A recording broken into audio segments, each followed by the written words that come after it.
Graça e paz, meus irmãos. Muito boa noite. Tenho hoje o privilégio de trazer a palavra aos irmãos. E nós vamos orar, então, pedir ao Senhor a sua unção, a sua bênção, sobre a palavra que será ministrada, para que ela seja compreendida e tenha condições de ser praticada depois. Então vamos orar mais uma vez, irmãos. Senhor, nós te louvamos, te agradecemos, Senhor, pelo que o Senhor é. Porque o Senhor cuida de cada um de nós, porque o Senhor nos dá da tua palavra, porque o Senhor nos unge, Senhor Deus, para falar do Senhor, porque o Senhor nos atende, Senhor, nas nossas orações. Agora, Senhor, nesta hora de culto e de ministração da palavra, que sejam tuas, Senhor Deus, as palavras do teu servo, para que seja o teu próprio Espírito a ministrar nos nossos corações, a desvendar, Senhor Deus, os segredos maravilhosos que a tua palavra contém. Por isso, acompanha-nos agora, Senhor, e dá-nos o Senhor mesmo da tua palavra. Nós oramos, Senhor, em nome de Jesus. Amém. A nossa mensagem está lá, em Gênesis capítulo 2, o versículo 24. Depois nós vamos usar outros textos, mas a base da nossa meditação nessa noite é essa palavra aí. Gênesis capítulo 2, versículo 24. Que diz assim: por isso deixa o homem pai e mãe, e se une à sua mulher, tornando-se os dois uma só carne. Somente essa parte A do versículo. Parece, irmãos, chover no molhado, mas é bom dizer que Deus não criou um carro, não criou um foguete, não criou um partido, não criou nenhuma nação, nenhum povo. Deus criou a família. E dá bem para a gente ver que Deus criou a família, porque a família existe até hoje. Com todos os ataques que essa família já sofreu durante toda a história da humanidade, todas as nações viveram sob a base da família. Mesmo aquelas nações rudes, guerreiras, aquelas nações que não tinham piedade das outras nações, elas também tinham como base a sua família. Todas as pessoas, com raríssimas exceções, têm a sua família. Quando a gente vê um ajuntamento de pessoas, um comício, uma manifestação na rua, como essa que a gente teve aí agora no Rio de Janeiro, todas aquelas pessoas têm uma família. Se você olha nos filmes, aqueles batalhões de gente, de soldados, com os seus escudos, cada uma daquelas pessoas tem a sua família. Ataques, sofremos muitos. A família sofreu muitos ataques. Mas a base da sociedade sempre foi a família. Nunca deixou de ser a família. Por mais hostil que o homem seja, por mais hostil que ideologias sejam e persigam as famílias, elas sempre vão existir. Porque faz parte do ser humano. É uma coisa divina, é uma coisa de Deus. Não há como destruir a família. É óbvio que nós temos aí, desculpe os irmãos, a expressão, mas nós temos aí uns bobocas, dizendo, nós queremos destruir, desconstruir a família. Nem sabem o que eles estão falando. E a família sempre foi assim, o lar sempre foi assim. É óbvio que há algumas exceções, por exemplo, na Nova Guiné, pertinho ali da Austrália, tem um grupo onde o chefe da família é a mulher. E o homem é o auxiliador da mulher. Até para efeito de herança, tudo é com base na mulher. Em Gana, na África, também tem um povoado que vive dessa maneira. Tem na Costa Rica, tem na China, né? Em alguns lugares, pouquíssimos lugares, é que a família não tem essa composição aí. Do pai, da mãe e dos seus filhos. E eu fiquei muito curioso em pensar assim, como é a família nos países comunistas.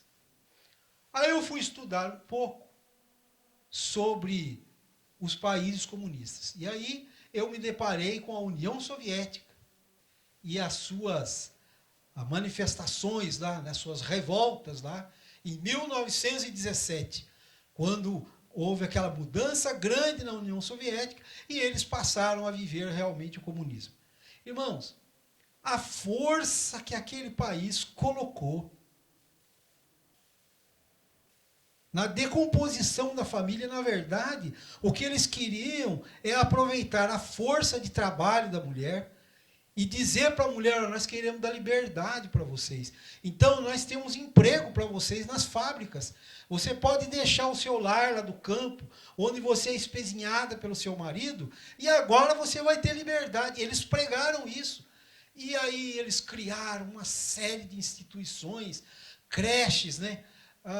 Lugares para tomar conta dos filhos. Então, as mulheres, elas tinham seus filhos e eram essas instituições que cuidavam dos seus filhos. Agora eu pergunto, irmãos, isso tinha condição de dar certo?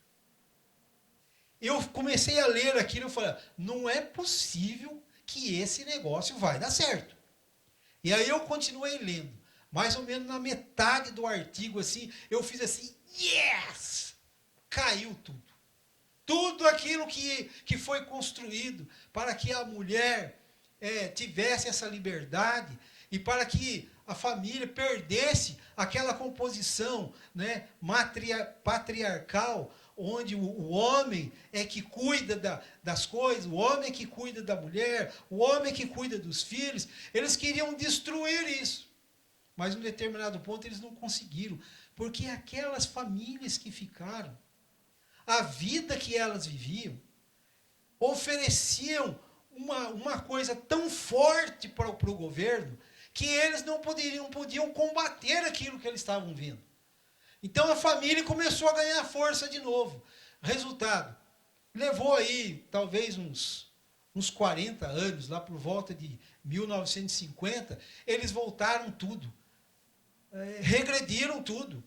Passaram a proteger de novo a família, elevar de novo a família, passaram a perseguir de novo os homossexuais, porque eles tinham liberado tudo.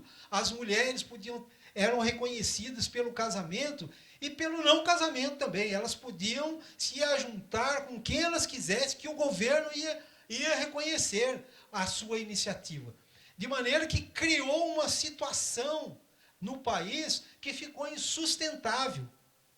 Irmãos, você pode lutar contra as criações de Deus, mas elas voltam, porque a criação de Deus, a família, é uma coisa muito forte.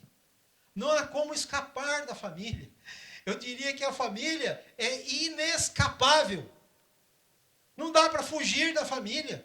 Não dá para fazer coisa diferente. Então, a família, nesse caso, ela teve uma vitória, porque ela foi aceita novamente. Embora hoje ainda você vê que o comunismo impera, se bem que socialismo na União Soviética já misturou muito com o capitalismo. Tem pessoas que têm suas fábricas, suas indústrias, são protegidas lá pelo Putin, e coisas que o valem, mas a família ainda é a base da sociedade. Não tem como fugir disso, porque é a criação de Deus. Não tem como fugir da família. Não tem como fazer uma coisa diferente. Eu não sei, não é coisa do demônio mesmo. Uma pessoa fala, não, nós queremos desconstruir a família, meu. Desconstruir a família e construir o quê? Tira a família.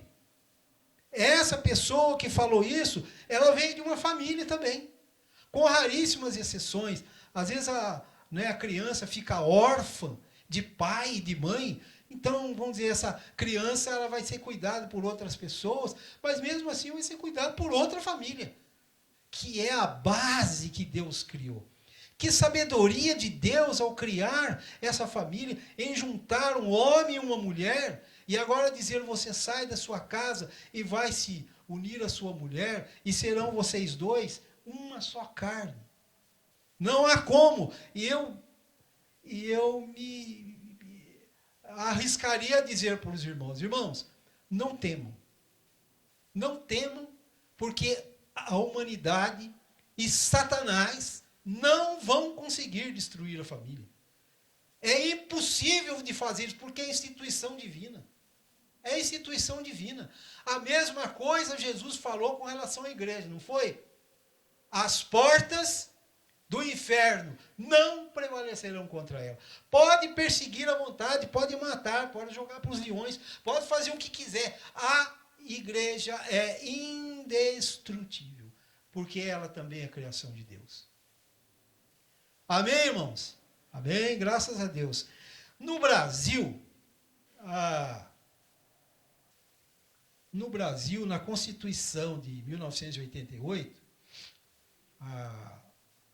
o governo adotou e firmou que família seria reconhecido como família para efeito de amparo legal, inclusive, após o casamento. Então, depois do casamento, casou, constituiu uma família. Então, essa família é que seria o objeto da legislação em termos de herança, de cuidados, né, e cuidados do governo, enfim.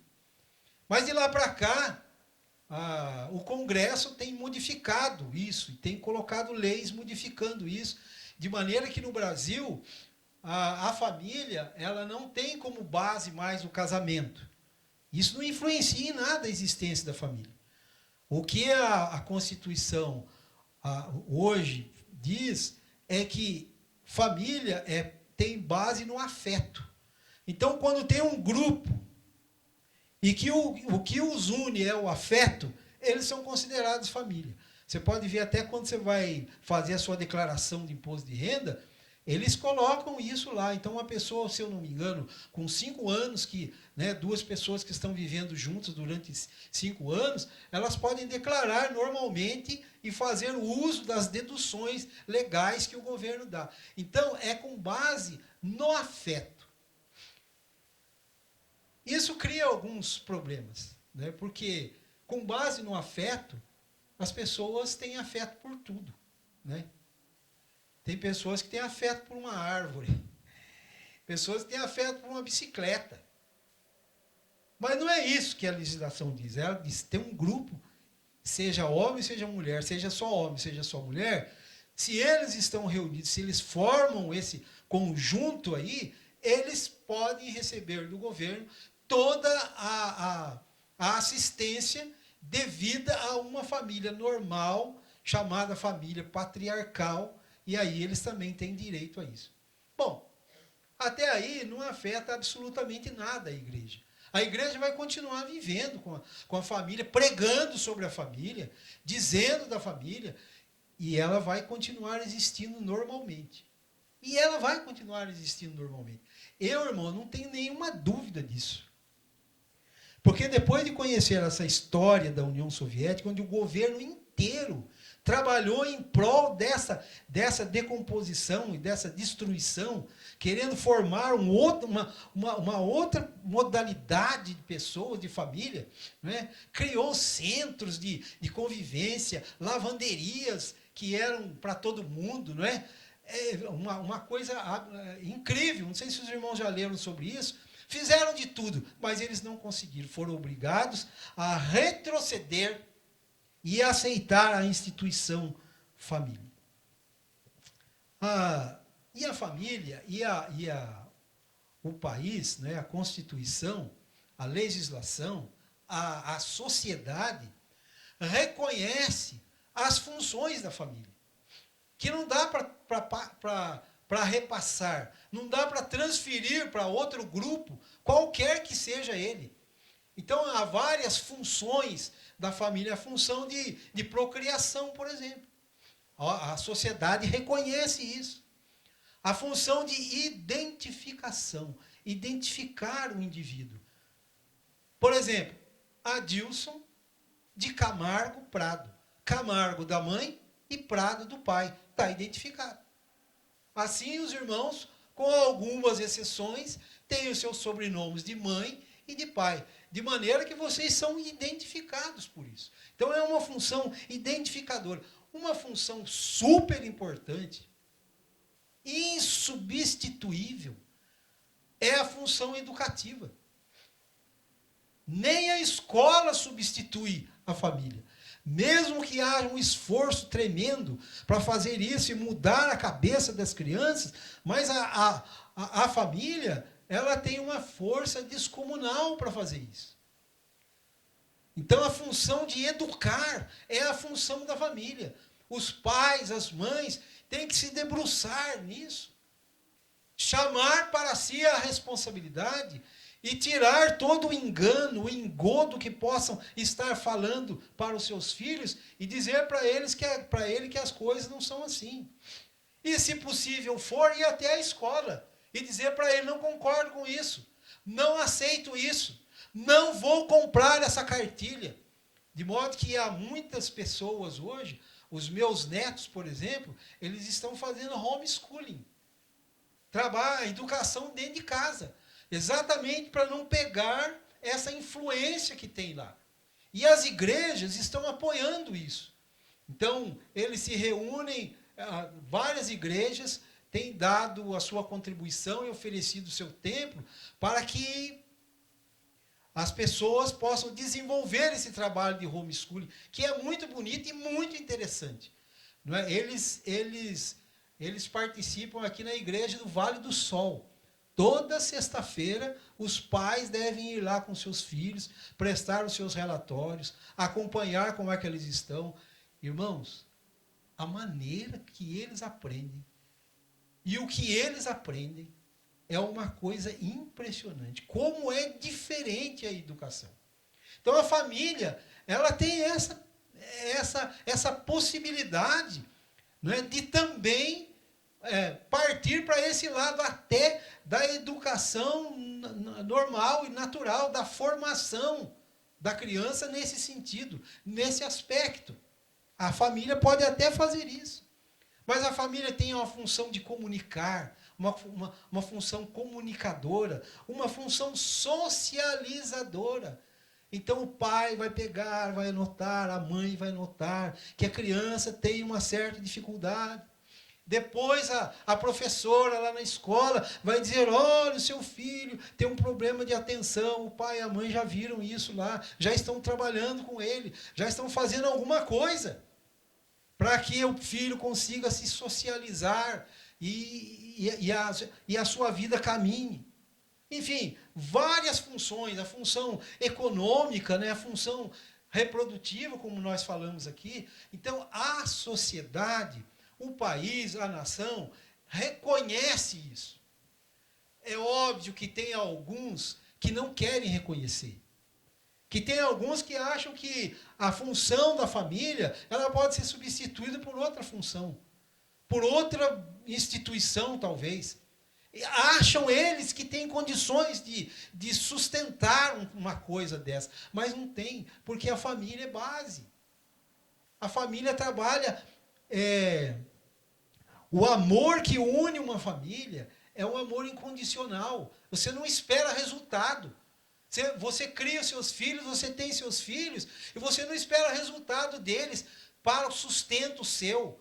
Você não espera isso, porque o que você faz é incondicional, independe de qualquer coisa. Aonde você vai arrumar isso? Aonde você vai conseguir alguém, uma instituição que realmente faça uma coisa dessa? Não faz. Pode até fazer por um determinado tempo, mas não tem continuidade.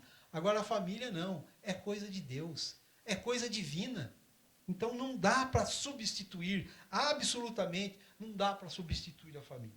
Irmãos, Eu quero ler ainda com os irmãos, voltar a ler aí, né? O pastor já leu o Salmo 127, mas eu quero ler com os irmãos novamente agora, ressaltando algumas coisas aí, no Salmo 127.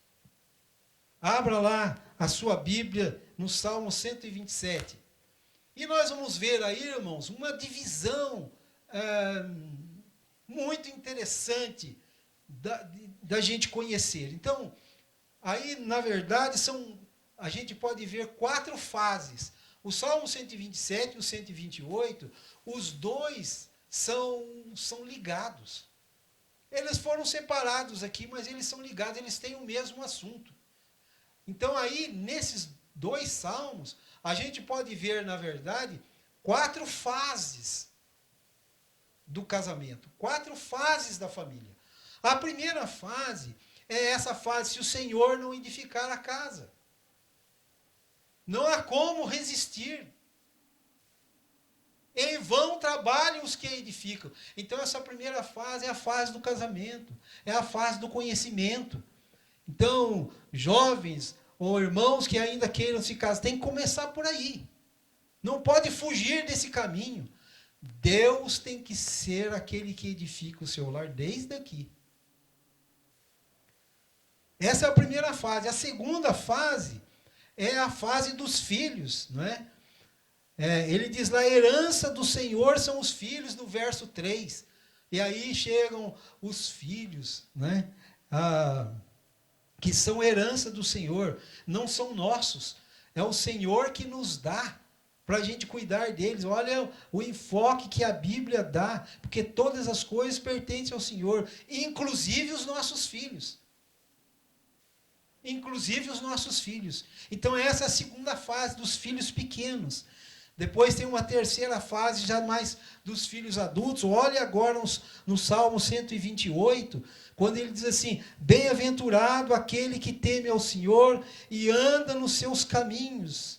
Do trabalho de tuas mãos comerás, feliz serás e tudo te irá bem. Aqui há comentários interessantíssimos a fazer aqui, mas não há tempo para a gente falar sobre isso. E aí ele diz no verso 3, tua esposa, no interior da tua casa, ela será como uma videira frutífera.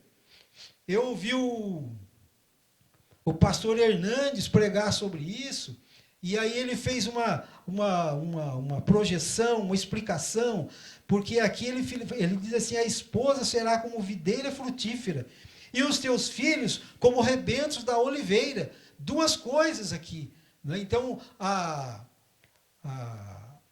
videira, que era uma fruta essencial, e foi uma fruta essencial, da qual se produzia o vinho, então era uma coisa muito importante na vida da nação. Né? E aqui ele compara que a mulher é como videira frutífera. E aí ele disse uma coisa interessante, que a mulher ela tem essa função de atrair para si, como se fosse um imã, e ela consegue atrair para si a atenção dos filhos. E até projetou uma coisa assim, quando há uma viuvez, se é a mulher que falece e o homem fica com os filhos, de uma forma geral, via de regra, os filhos meio que debandam. Mas quando é a mulher que fica viúva, os filhos não vão embora. Eles se agregam em torno da mulher. E aí a família continua. E aí ele diz que os filhos são como rebentos da oliveira, à roda da tua mesa. E aí, irmãos, é preciso salientar a questão da mesa. A mesa ficou meio esquecida, né? Parece que hoje cada um pega o seu prato e o seu celular e cada um come num canto. E a mesa, aquele negócio de um olhar nos olhos do outro, parece que ficou meio de lado. Mas é importante e ainda dá tempo, se você não faz assim, é preciso que faça desse jeito. Que seja sagrada essa hora. de que você traga a sua esposa e os seus filhos. Se não, você, esposa, traga o seu esposo e os seus filhos e coloque-os ao redor da mesa. Porque a mesa é importantíssima. Perdão. A mesa é importantíssima, porque é uma hora sagrada de comunhão. E é aqui ele diz isso, não é? Os teus filhos, como rebentos de oliveira, a roda da tua mesa. Então, essa é a terceira fase. E como última fase, nós vamos encontrar aqui, no versículo 5, o Senhor te abençoe desde Sião, para que vejas a prosperidade de Jerusalém. E aqui tem uma coisa importante, irmãos. Nós criamos os nossos filhos para o mundo. Nós criamos os nossos filhos para que eles sejam bênção, para que eles constituam as suas famílias e para que eles ajudem no progresso das instituições, para que eles estudem, para que eles conheçam, para que eles se desenvolvam e façam do mundo um mundo melhor. Nós criamos os nossos filhos para isso. Muito obrigado, irmãos. Estava faltando isso aqui, não, com licença.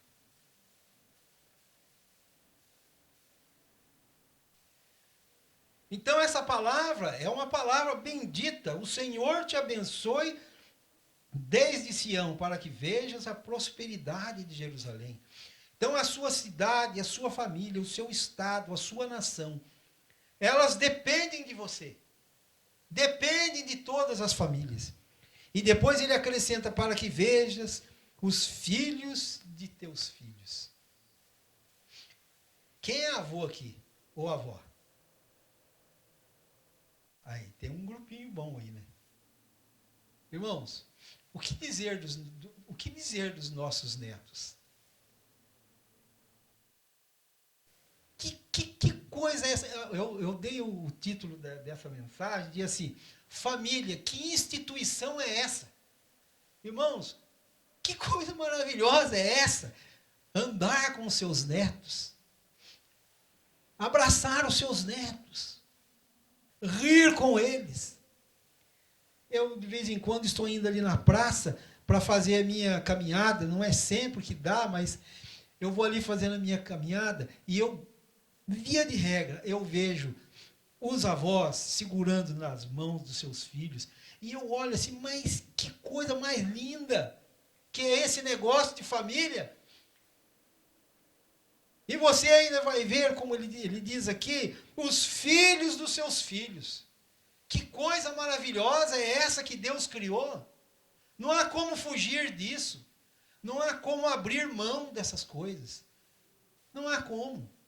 Alguém que menospreza a família, com certeza algum problema teve. E há realmente famílias que são desestruturadas. Não é dessas que nós estamos falando. Nós estamos falando da família do Senhor. Se nós seguirmos esses passos aqui, nós vamos viver felizes. É o que diz aqui a palavra.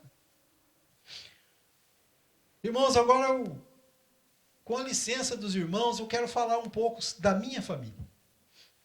Eu, quando adolescente e quando jovem, eu ficava sempre pensando assim, onde é que estará aquela que vai ser a minha esposa?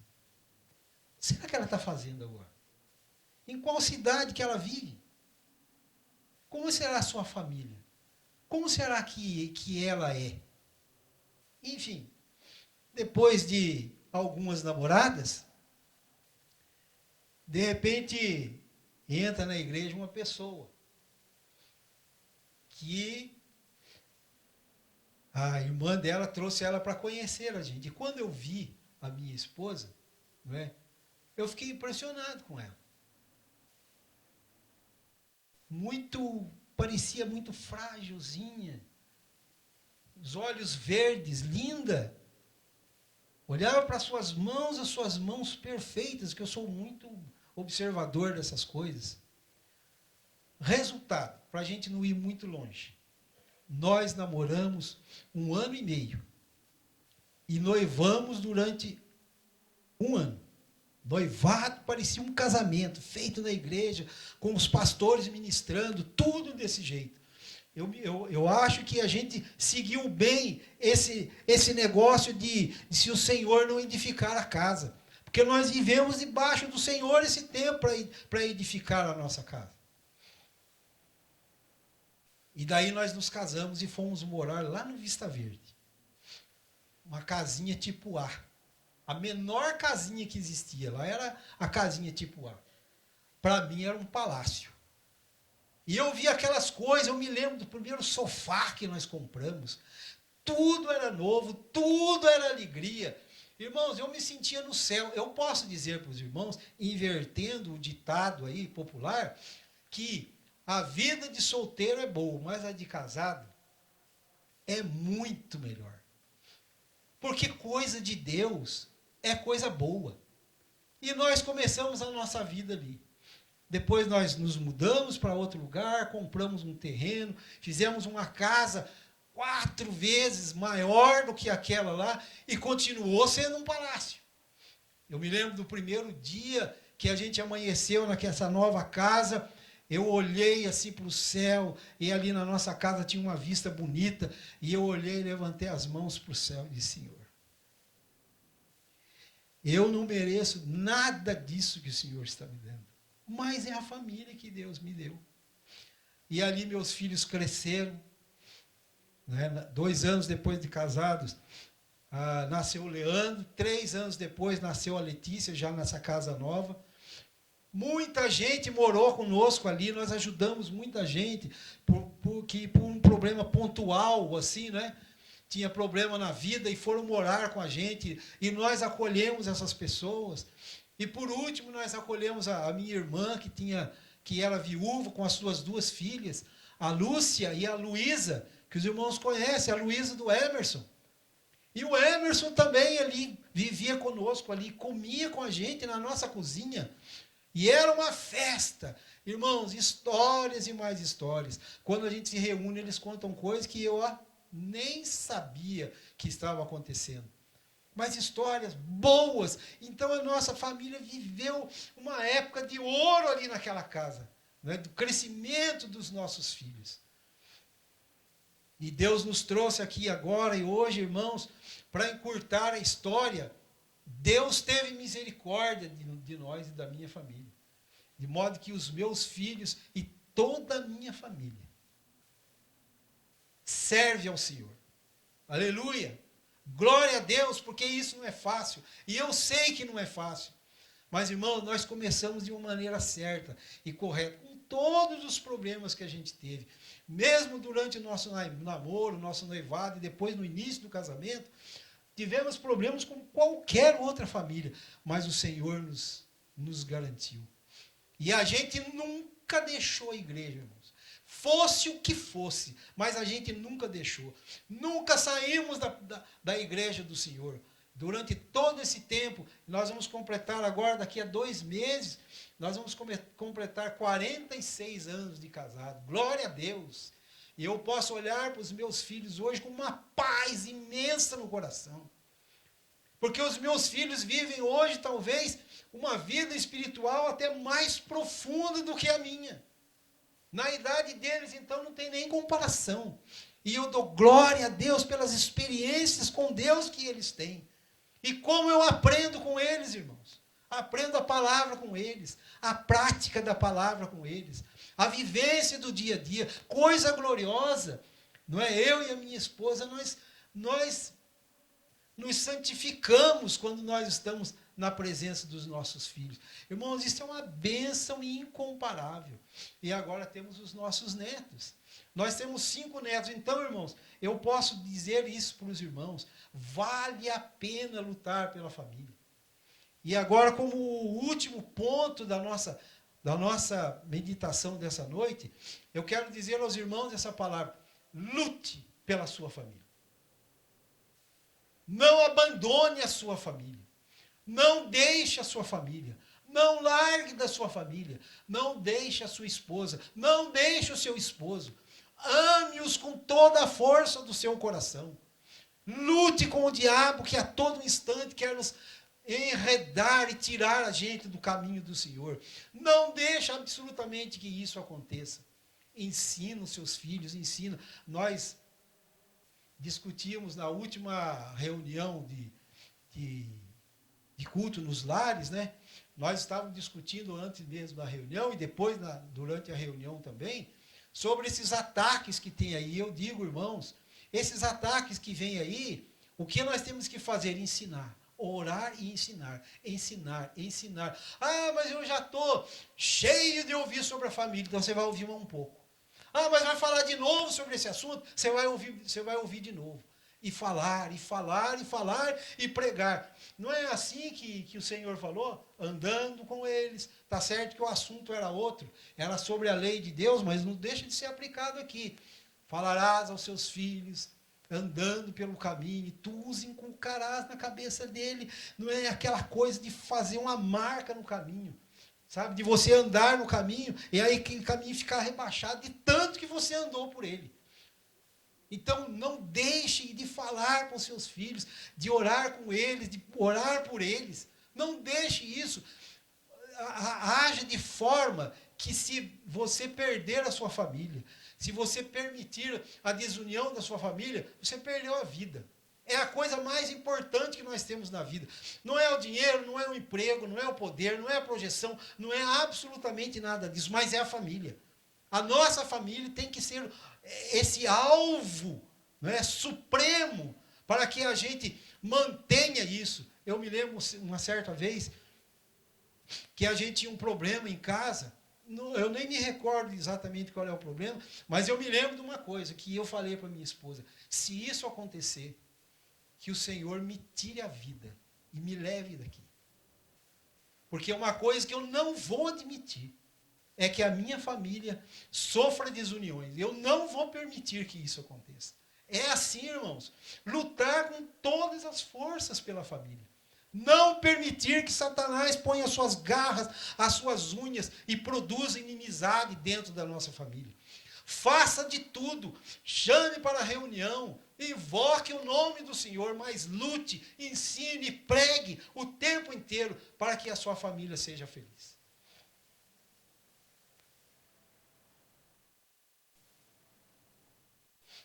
E, para encerrar, eu quero, falando sobre isso, que os irmãos abram a sua Bíblia. Agora é o último texto que a gente vai ler, em 1 Samuel, capítulo 30, versículo 6. 1 Samuel, capítulo 30, versículo 6.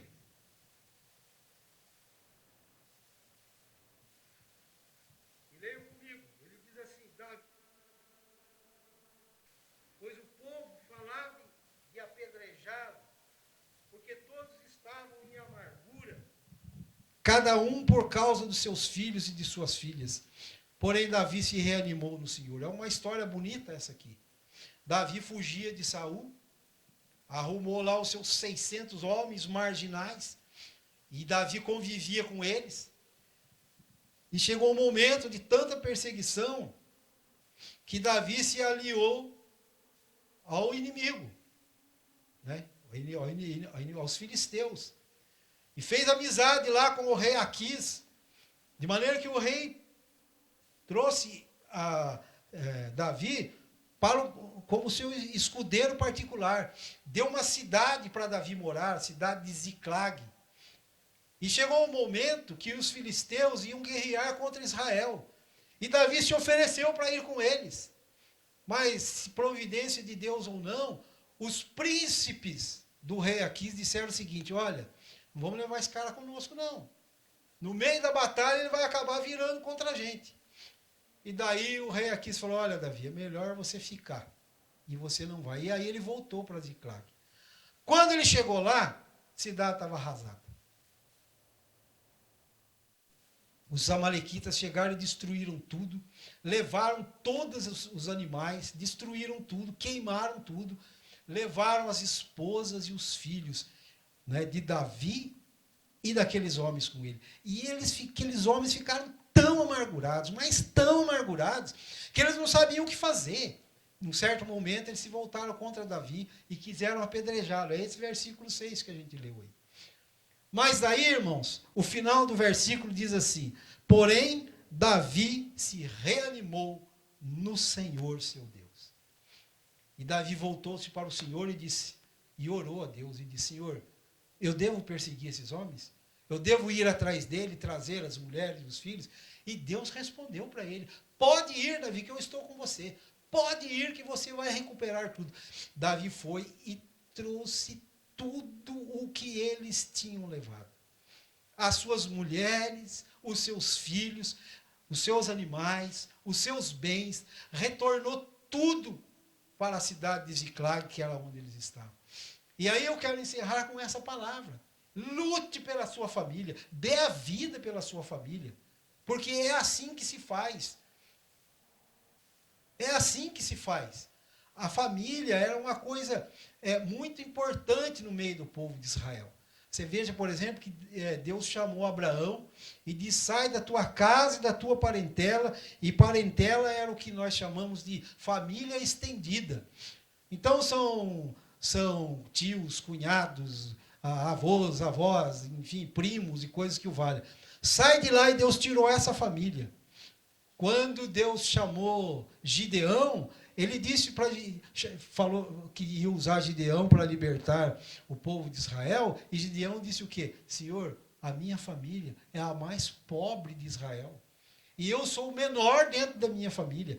Vejam como a família determinava as coisas, né? Quando Acã roubou aquela capa, né? E aqueles 200 ciclos de prata e mais uma barra lá de ouro, né? De 50 ciclos, e ficou por isso mesmo. E aí eles voltaram a batalha, tinham ganhado, destruído Jericó. Agora, na hora de ir para a cidade de Ai, eles perderam, porque foram com menos homens lá. E Deus falou para eles, sabe por quê?